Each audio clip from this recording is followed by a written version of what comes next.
बिस्मिल्लाहिर्रहमानिर्रहीम। लाखों दरूद मोहम्मद मुस्तफ़ा सल्लल्लाहु अलैहि वसल्लम, उनकी आल पर, औलाद पर, उनकी उम्मत पर। आप सब दोस्तों की तशरीफ़ आवरी का शुक्रिया। बुनियादी तौर पर ये जो प्रेस कॉन्फ्रेंस है, ये अभी थोड़ी देर पहले मैं टेलीविज़न पर राणा सनाउल्लाह साहब की एक प्रेस कॉन्फ्रेंस में देख रहा था। उसमें कुछ बातें उन्होंने ऐसी की जिसका मैं उन्हें फैसलाबादी तरीके से जवाब दूंगा, वो मैं बात के लिए रखता हूँ। और कुछ बातें उन्होंने सवालात किए, मैं पहले उनका जवाब दे दूँ, उसके बाद मैं, क्योंकि उनको जाहिर बात है को खलिश होगी, उनका दिल होगा को खलिश दूर करे, वरना बंदा जब इतना ऊपर पहुँच जाता है, वज़ीर दाखिला बन जाए, तो बंदा अपने काम पे फोकस करता है, उसको इस तरह की खलिश नहीं होती। लेकिन राणा साहब को लगता है कि आजकल भाभी साहबा ने शायद कोई थोड़ी नरमी की हुई है, सुबह दोपहर शाम उनके ऊपर सख्ती नहीं है, तो उनका दिल करता है कि बाहर से उनकी जो है वो तवाज़ा होती रहे। तो अगर उनकी ख्वाहिश है तो पूरी कर देते हैं। देखिए, फ़ॉरेन फंडिंग के ऊपर इन्होंने बात की। बात ये की कि पाकिस्तान तहरीक इंसाफ जो है उसने इल्तवा मांगा फ़ॉरेन फंडिंग के लिए। पाकिस्तान तहरीक इंसाफ पाकिस्तान की वो वाहिद जमात है जिसने अवाम से पैसा इकट्ठा करके इलेक्शन लड़े। ये घर बैठे हुए लोगों के लिए बड़ा इम्पॉर्टेंट है ये जानना कि ये क्यों ज़रूरी है।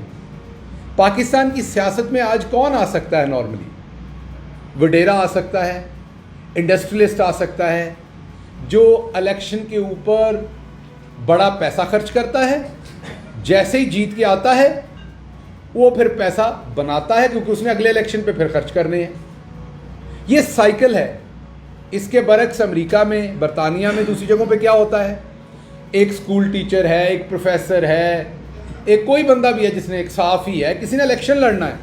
अब इलेक्शन लड़ना हर जगह पे महंगा काम है, तो वो आवाम को कहता है मैंने इलेक्शन लड़ना है, आप मेरे इलेक्शन के लिए फ़ंड इकट्ठा करें। उस फंड से वो इलेक्शन लड़ता है। बाराक ओबामा हो, अमरीकी सदर, कोई भी, इवन ट्रंप हो, कोई भी हो। इधर बजाय बड़े बड़े प्रॉपर्टी टाइकॉन से अंदर खाते पैसे पकड़ के इलेक्शन लड़ते हैं, बाद में उनको वापस करने के लिए उल्टे सीधे काम उनके करते हैं हुक्मरान, खुद भी लूटते हैं, उनको भी लुटाते हैं। बाहर ये कि आवाम से पैसा इकट्ठा किया जाता है और फिर आवाम की खिदमत की जाती है उस पैसे की वापसी के लिए। तो पाकिस्तान में ये तरीका पहली दफ़ा इमरान खान लेके आए कि आम पाकिस्तानी आवाम से, यहाँ पर और बैरून मुल्क रहने वाले पाकिस्तानियों से ये पैसा इकट्ठा किया, एक एक पैसे का सबूत दिया। उसके बदले में जब नून लीग और पीपल्स पार्टी से पूछा कि आपके पास पैसा कहाँ आया, तो ना कोई रजिस्टर, ना किताब, ना कोई सबूत, ना कोई लेना ना देना, आगे से दांत निकाल के दिखाते हैं। लतीफ़ खोसा साहब ने कहा कि जी हमारे तो ये रवाज ही नहीं है इसका रिकॉर्ड रखने का। नून लीग के पास वैसे ही तो भत्ता लेते हैं। एक लाहौर के बहुत बड़े डिपार्टमेंटल स्टोर के मालिक ने मुझे बताया कि हमजा शहबाज ने पार्टी फंडिंग के नाम से उनसे भत्ता लिया, तो ये तो भत्ता लेते हैं। अब हमने क्या रिक्वेस्ट की, जब इलेक्शन कमीशन बाइस्ड है हमारे खिलाफ और वो एक ही पार्टी की फंडिंग के बारे में, तो हमें ये शायबा हुआ कि ये जानबूझ के इसे स्कैंडलाइज करेंगे और जानबूझ के कोई ऐसा शरारत वाला फैसला देने की कोशिश करेंगे। पहली बात तो हम कभी भी फॉरेन फंडिंग का हमारे ऊपर केस नहीं था, ममनुआ फंडिंग का था, जिसकी मैक्सिमम सज़ा ये है कि मैक्सिमम वो आप पैसे कन्फिस्केट कर सकते हैं, रख सकते हैं। अगर कोई 10 लाख, 20 लाख, 50 लाख किसी पार्टी ने इकट्ठा किया जो ममनुआ फंडिंग है, तो आप वो रख सकते हैं, वापस ले सकते हैं, इसके अलावा कुछ नहीं हो सकता। ये ममनुआ फंडिंग था हमारे, वो भी साबित नहीं हुआ, अल्लाह का शुक्र है, हमारे पास उसका भी सारा रिकॉर्ड है। लेकिन जब जैसे ही हमने कहा, इलेक्शन कमीशन तो सुन नहीं रहा था, वो तो इनके घर की आप ये कह लें घड़ी है। तो फिर हम अदालत गए, मुअज़्ज़ज़ अदालत की तौहीन कर रहे थे आज राणा सनाउल्लाह बार बार ये कह के, क्योंकि अदालत फैसला दे चुकी कि तमाम पार्टीज़ का ये फैसला इकट्ठा करें, तो करें, सुबह ही करे इलेक्शन कमीशन। हम खुद कहते हैं आप सुबह कर दें ये फैसला, आपने जो परसों करना है वो कल कर दें, लेकिन तमाम पार्टीज़ का इकट्ठे करें, यकसा ट्रीटमेंट होना चाहिए सबके साथ। इधर मैं आप एक शख्स का सवाल ले लूं, दूसरे का ना लूं, तो आप फौरन लड़ पड़ते हैं। क्यों लड़ पड़ते हैं? क्योंकि आप कहते हैं यकसा ट्रीटमेंट करें। स्टैनफोर्ड यूनिवर्सिटी ने राणा साहब अपने रिश्तेदारों के उत्ते एक स्टैनफोर्ड यूनिवर्सिटी वालों ने एक अपने रिश्तेदारों के उत्ते तजर्बा किया होया है। यूट्यूब पे अगर स्टैनफोर्ड यूनिवर्सिटी मॉन्की एक्सपेरिमेंट लिखोगे तो वो एक्सपेरिमेंट आ जाएगा कि एक ही टास्क, एक ही काम करने का एक बंदर को खीरा दिया जाता है, वही टास्क परफॉर्म करने का, वही काम करने का दूसरे बंदर को अंगूर का दाना दिया जाता है। तो बंदर भी जंगले को जोर जोर से हिलाता है, वो नाइंसाफी के खिलाफ बोलता है। जिसको खीरा दिया जाता है वो भी अंगूर मांगता है। तो राणा साहब इंज ही लगेगा जिस तरह तुहाडे ते ही तजर्बा होया है, लेकिन तुसी वो तजर्बा वेख लो एक बारी, तुहानू समझ आए। सो पाकिस्तान तहरीक इंसाफ सिर्फ ये चाहती है कि तमाम पार्टीज जो 3-4 मेजर पार्टीज हैं उनकी फॉरेन फंडिंग, लोकल फंडिंग, हमारी, इनकी सब कुछ अवाम के सामने रखने, ममनुआ फंडिंग, पता चल जाएगा कौन इनमें दूध का धुला हुआ है। अगर तो दोबारा इनका और हमारा इतना फर्क ना हुआ जितना बंदर और इंसान का होता है तो आप बात कर लीजिएगा। तो इसलिए हम भी कहते हैं कि फौरन फैसला करें, लेकिन हाई कोर्ट के फैसले के ऐन मुताबिक। अब इनकी बातें हमने सुनी, उसका मैं जवाब देता हूं। बातें की इन्होंने कि बड़ा कोई जुल्म कर दिया फॉरेन फंडिंग। इनका अपना किरदार क्या है मैं बता दूं। 2006 में एनआरओ करके गए थे, आप सबको पता है, सऊदी अरेबिया। यहां पाकिस्तान में कहा हमने कोई एग्रीमेंट नहीं किया, याद होगा आप सबको टेलीविजन पर। मेरी लंदन तो क्या, पाकिस्तान में भी कोई प्रॉपर्टी नहीं। ये पहला झूठ नहीं था, इससे पहले एक झूठ था कि हमारा कोई एग्रीमेंट नहीं था। फिर वो एग्रीमेंट सामने आया, बातें शुरू हुई, सहाफियों ने बातें की, क्या जी 5 साल का था, 10 साल का नहीं था। मतलब मुझे जूते पड़े हैं, आधे पड़े हैं, मतलब 2-3 पड़े हैं, 6 नहीं पड़े। फिर ये बात की इन्होंने, अजीम लीडर जो इनके थे उन्होंने। वो आपको याद होगा हरीरी साहब यहां पर वो एग्रीमेंट लेके आ गए। जब उन्होंने यहां एग्रीमेंट वो लहराया तो फिर चुपसाद हो गई। फिर वो लोहे के चने भी उबल गए बगैर मीठा सोडा डाले हुए। राणा सनाउल्लाह की भी मूंछों को ताव जो है वो ख़त्म हो गया और सारे आराम से उसी तनख्वाह पे काम करना शुरू हो गए। लेकिन आपको एक इनकी और वारदात बताता हूं जो उसी दौरान इन्होंने की थी। ये जिस थाली में खाते हैं उसमें सुराख नहीं करते, लफ्ज़ माजरत के साथ है। अब मेरे से आप बड़े सारे लोग कहते हैं डॉक्टर साहब आप पीएचडी हैं, अच्छी अच्छी बातें किया करें, डॉक्टर साहब आप किस तरह की प्रेस कॉन्फ्रेंस करते हैं, यार आप भी कुछ इंसाफ किया करें। मैं को मलिक मराज खालिद मरहूम की प्रेस कॉन्फ्रेंस का तो जवाब नहीं दे रहा, मैं कोई जुनेजो साहब की प्रेस कॉन्फ्रेंस का तो जवाब नहीं दे रहा, मैं कोई अपने फ़खर इमाम साहब की प्रेस कॉन्फ्रेंस का तो जवाब नहीं दे रहा, या राजा जफरुल हक की प्रेस कॉन्फ्रेंस का तो जवाब नहीं दे रहा।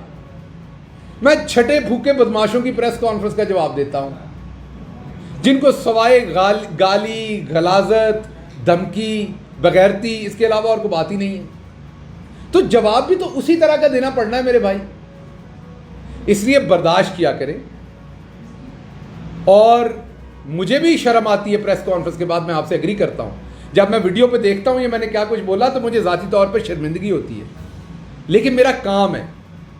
गटर साफ करने वाले का काम होता है ना, उसे बदबू आती है गटर साफ करते हुए, वो उसका काम है, वो डांग फेरता है गटर में और फिर गटर निकलता है, फिर सफाई होती है। तो इसलिए मेरी माजरत है इस बात के ऊपर, आपसे पहले पेश की माजरत है।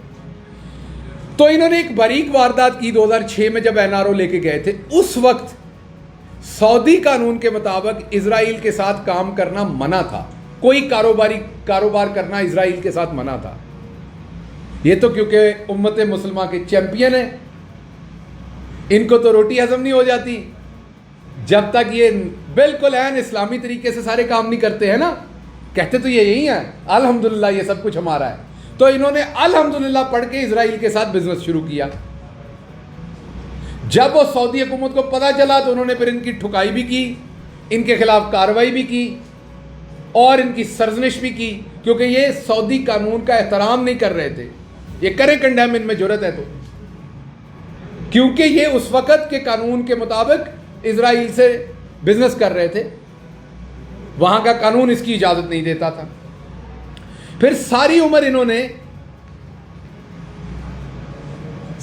इन्होंने ये कहा कि जी इमरान खान यहूदी एजेंट है, याद होगा आपको। इनका तरीका वारदात है। उससे पहले नुसरत भुट्टो साहबा, बेनज़ीर भुट्टो साहबा की जाली घटिया गलीज बरहना तस्वीरें फेंकी। और जिन्हों का पुत्र अजकल इन्हों का साथी बनया फिरता है ना, बिलावल जरदारी साहब, उनकी वालदा की बात कर रहा हूँ। हमारी बड़ी बहन थी, वो लीडर थी इस मुल्क में पीपल्स पार्टी की। वो उनकी जाली और उनकी नानी की भी जाली गंदी बरहना तस्वीरें फेंकने वाले यही लोग थे। उसके बाद खान साहब को इन्होंने इजराइली एजेंट कहा। लेकिन अब आपको मैं बताता हूँ, जब इनकी पिछली हुकूमत थी तो उसमें इन्होंने इजराइल के बारे में एक कारनामा अंजाम दिया।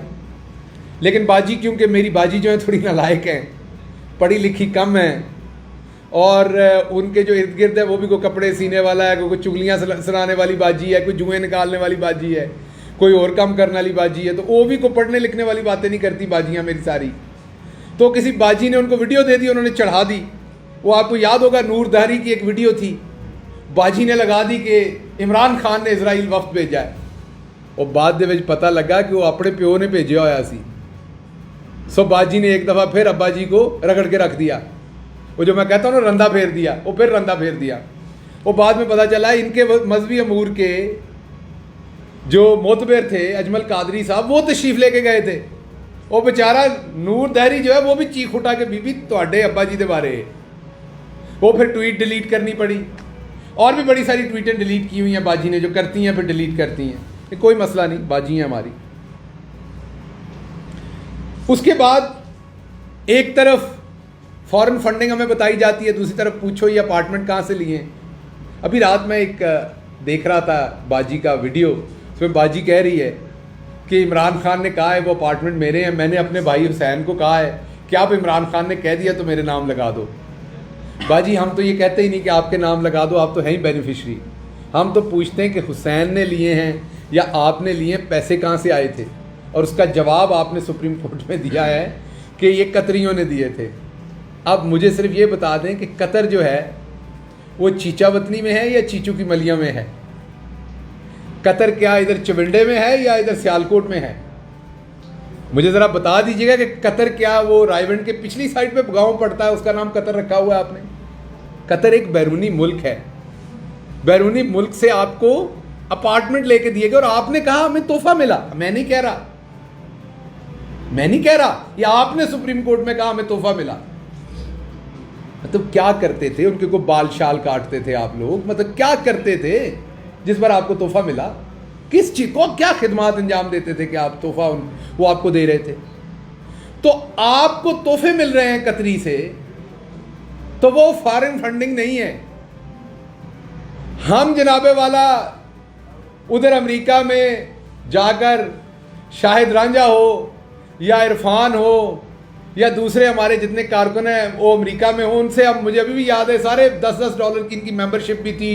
ये सारे इधर से, कोई मंडी बहाउद्दीन का रहने वाला है, कोई फैसलाबाद का रहने वाला, कहीं वो सारे फंडिंग करते हैं अपनी पार्टी को।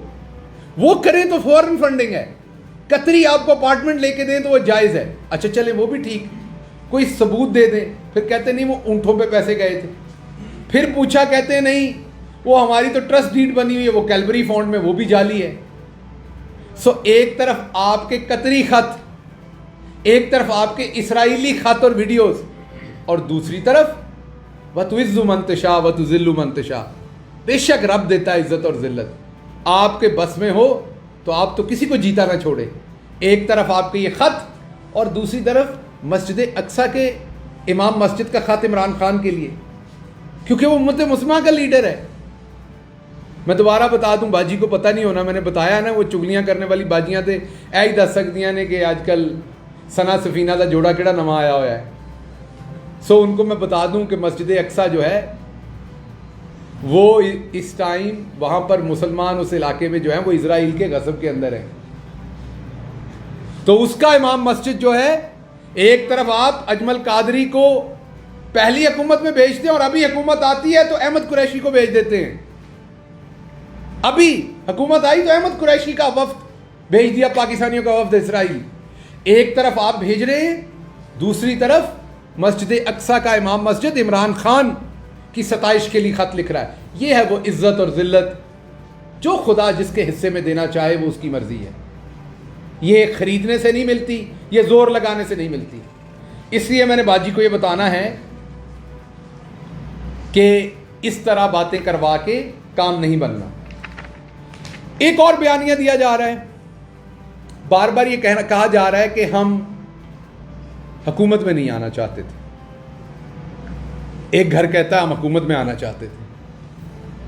पहले फैसला कर लो, आना चाहते थे कि नहीं आना चाहते थे, आपस में फैसला कर लें, क्योंकि जूते आपको दोनों तरफ से पड़ने। आना चाहते थे तब भी, और वो आपने देख लिया 20 में से 17 सीटें आपको आई हैं।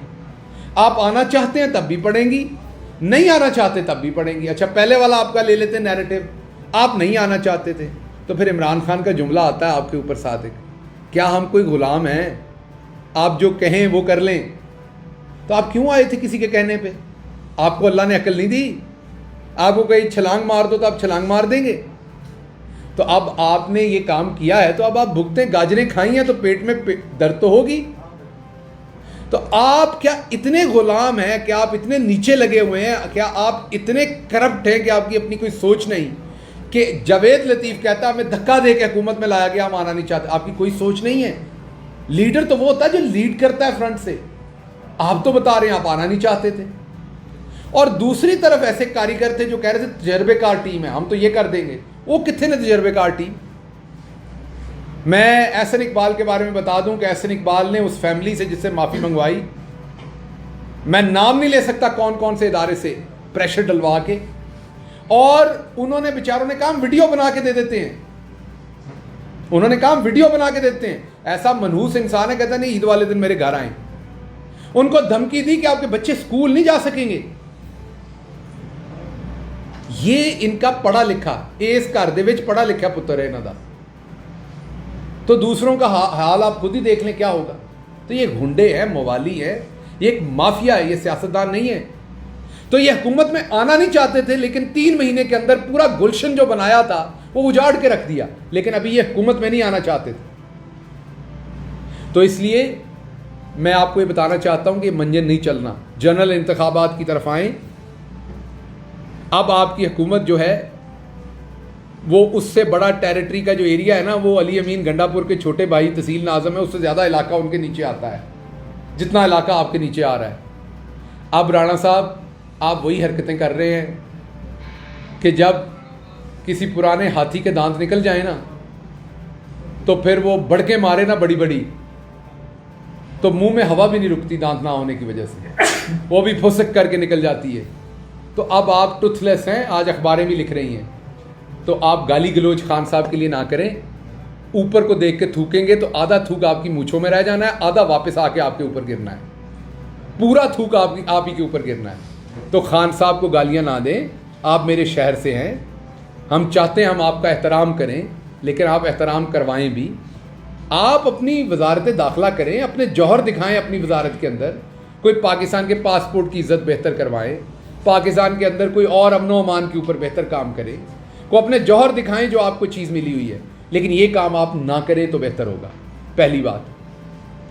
दूसरी बात यह है कि मैं बड़ा वाजे कर दूं कि बयानिया एक ही है। अब अवाम जनरल इलेक्शन चाहती है, अवाम नहीं चाहती कि इन चोरों को अवाम मज़ीद बर्दाश्त करे। मैं गुर्बत का आलम आपको बता रहा हूँ। अब तो क्या हो गया होगा जब डॉलर 250 का हो गया, जब हमारी हुकूमत थी तो उस दौरान मैं बता रहा हूं जिस प्रोग्राम पे ये हंसते थे,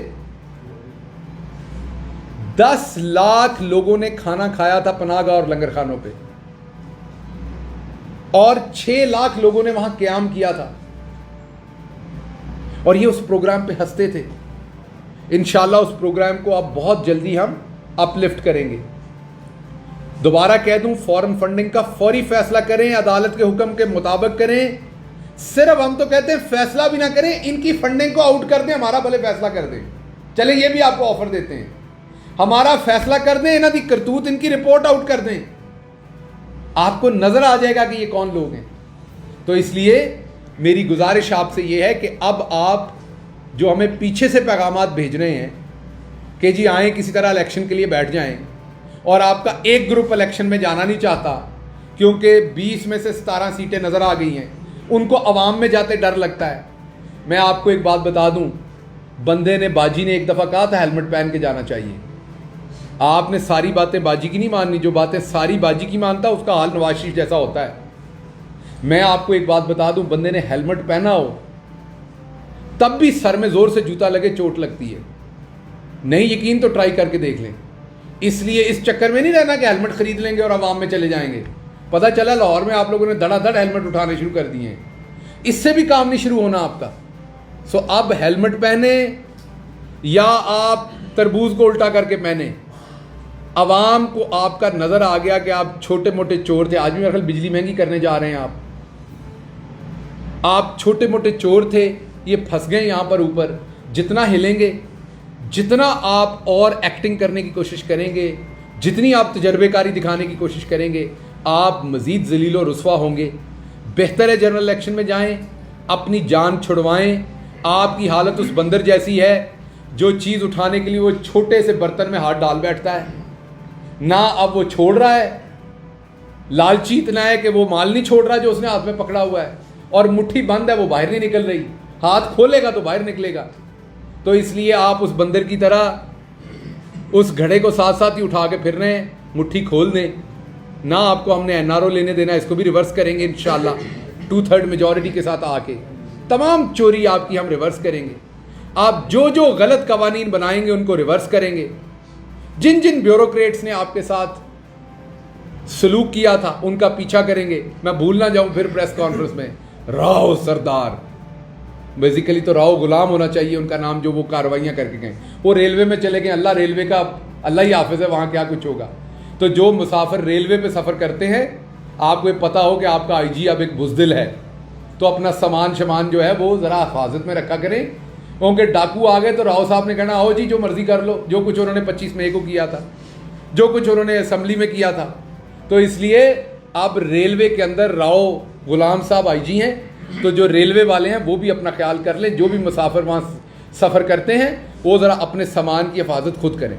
सवाल सर ये बताइएगा कि अभी जिस तरह आपने कहा कि इलेक्शन की तरफ जाना है और नून लीग के 2 ग्रुप्स हैं, एक चाहता है इलेक्शन हो और एक चाहता है कि इलेक्शन ना हो। सर आप जो हमें नज़र आ रहा है उसमें जो ग्रुप चाहता है कि इलेक्शन हो वो मरीम नवाज़ का ग्रुप है। तो सर आपके साथ क्या इस ग्रुप में से कोई रब्ता हुआ है कि इलेक्शंस के लिए कोई बातचीत की जाए? नंबर 1। नंबर 2 सर, ये जो अभी आपकी पंजाब में गवर्नमेंट आई है 25 मई का आपने जिक्र किया सर, उस टाइम इमरान खान साहब ने अपनी तकारीर में ये कहा था मुख्तलिफ BPOs और DCs को मेंशन करके कि तुम्हारे खिलाफ जो है वो मैं ये नहीं भूलूंगा और कार्रवाई की जाएगी। तो क्या अब आपकी हुकूमत काफ लीग के साथ जो बनी है वो इन ब्यूरोक्रेट्स के खिलाफ इंतकामी कार्रवाई करेगी? देखिए, 2 बातें याद रखिएगा। जो शख्स जिसके अंदर अल्लाह का ईमान है ना, वो जब ताकत में होता है, असल ईमान आपका तब टेस्ट होता है। जब आप ताकत में होते हैं और ताकत के नशे में आप किसी के साथ ज़्यादती करते हैं ना, तो उसका फिर आपसे अल्लाह बदला लेते हैं, और वो किसी और बहाने, शायद उस जुर्म में ना मिले, किसी और जुर्म में मिलता है। आप ये जहन में रखिए कि इंतकामी कार्रवाई कोई नहीं करेंगे, ये आपसे वादा है। मैंने जैसे ही मैं मुजफ्फरगढ़ जेल से निकला था, डंटोनिक के बंदर को मैंने वही कहा था माफ़ किया। आज डंटोनिक के बंदर को जहाँ से दिल करे उठा लेंगे, जैसे ही निकलेगा ना यहाँ से तो उठा लें। लेकिन मैंने आपको उसी दिन कहा था नहीं, ताकत में नहीं। ये फ़र्क होता है अल्लाह पे ईमान रखने वाले लोगों का। हमारे लीडर ने ये नहीं सिखाया। कानून के मुताबिक जिन ब्यूरोक्रेट्स ने लोगों के घरों की प्राइवेसी को पामाल किया, आपको याद है बहावलपुर का वाकया, कैसे वो छोटी बच्ची बिलक रही थी। आपको याद है कैसे फैसल को शहीद किया गया। आपको याद है फैसलाबाद में 11 साल के बच्चे को अरेस्ट किया गया। आपको याद है फैसलाबाद के अंदर एक कोई जट साहब हैं SHO, बंदूक ताने खड़ा था सीधी। इन सब की कानून के मुताबिक ट्यूनिंग करेंगे। और अगर अभी जनरल इलेक्शन जल्दी आ गया, जब हुकूमत में आए तब करेंगे। मैंने आपसे वादा किया हुआ है कि राव सरदार को नहीं छोड़ूंगा, इसका पीछा करूंगा कानून के मुताबिक। ये बुज़दिल जो है जहां जहां जाएगा, रिटायर होएगा तब भी कौम को याद करवाऊंगा जब तक मैं जिंदा हूं, ताकि लोग शर्म करें दोबारा इस तरह के काम करते हुए। इनको नेम एंड शेम करेंगे, इंतकामी कार्रवाई नहीं लेंगे। इंतकामी कार्रवाई आप तब करते हैं जब आप अंदर से खोखले हों, जैसे ये लोग हैं, लोगों को डराने के लिए। इसलिए बिल्कुल लिस्टें बनाई हैं, लेकिन इंतकामी कार्रवाई करने के लिए नहीं। जिसके पास सबूत होगा अदालत में लेके जाएंगे, अदालत में साबित हो, उनके खिलाफ कार्रवाई हो। हम ये इन वाले काम नहीं करेंगे कि लोगों को हम अपने जाती मुलाजिम समझ के तो उन्हें ट्रीट करें, नहीं, ये काम नहीं करेंगे। आपने अदालतों की बात की, अदालतों से तो फवाद हसन, फवाद आहद, चीमा बने, तो क्या वो इंतकामी कार्रवाई का सिलसिला नहीं है कि जो देखिए दोबारा सुनो, एक बात आपने जहन में रखनी है कि इंतकामी कार्रवाई कुछ और होती है